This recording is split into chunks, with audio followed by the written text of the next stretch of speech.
Yeah. Otufundiikiridde wiiki ng'aliwo ebifaananyi ebitambula era abamu ne babisala. Nti Vivian Tendo ne Tuff B muyina enkolagano ey'enjawulo. Asi bituufu.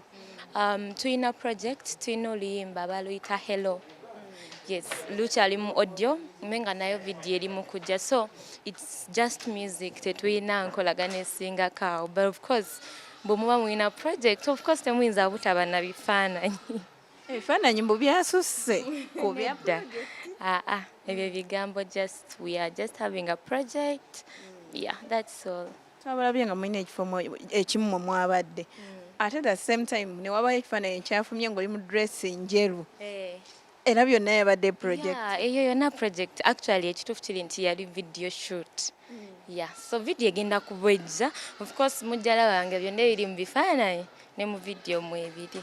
Yeah. Baadde batandise obitema mbu n'emmotoka ye yagiguze. Anedda si kituufu ekyo. Omuntu yenna, everyone that is close to me, bonna bamanyi how sibeera comfortable. They all know how hard I work for whatever I want. Sagala nnyo kwemanyiza ku dependinga ku muntu yenna. So ate emmotoka si lugoye nti ogenda kululaba ku dduuka olw'eggombe bagambe lwa $5,000 ogende osasule. Emmotoka okugyako ng'omuntu mugagga nnyo. Naye emmotoka is something ky'obeera nga kati nga nze. It seems funny naye nze nagula key holder y'emmotoka last year ng'etandika okitegeera just key holder nga muli mpulira njaya n'okubeera nga njeetuusaako oba okitegeera. And I'm someone that works hard. Nyina business yange ya furniture.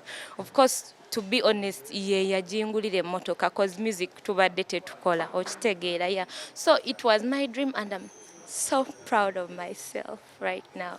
Kyogana temuli mukono gwa musajja gwonna. Nedda.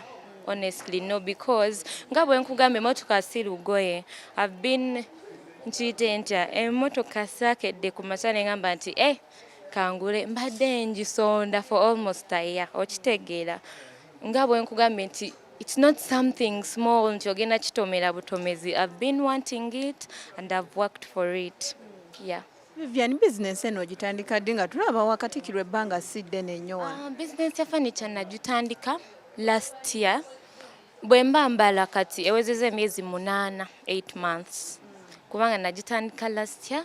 I think it was before I graduated. Omanyi just twalwawo okugraduate nga naye ng'ebibuuzo twali twabimala. So I was free. That's when natandika okubeera active nga neebuuza kati njiyiza ki cause nze ng'omuntu nali njagala nnyo okuba omuyimbi naye ate nga saagala kitunuulira nnyo nga mulimu nti gwe gumpa ssente. So I've always wanted to do something away from music and I'm really glad nti nkifunyeemu actually. Yeah. Twawulidde nti kati ni Henry yakutte mu kya management. Sina management. I'm not under any management. Wabula manager Bash era nga wabadde anyambako before. He's still the same person anyambako with bookings and all that stuff. Naye sili under any management. Nga he's a songwriter, he's a good songwriter. Nti of course ojja kubeerawo gambe we mba njagala oluyimba olulungi. Ntuukirire writer ki. Of course gobeera obamanyi maybe abakukolera kyoyagala. Kati nze apart from Yese Omanrafike, because nze nga nze till now he's my favorite songwriter. So but because tuba tetukyali mu terms nnungi mba nyina okufuna option endala still nga he's as good as the other person.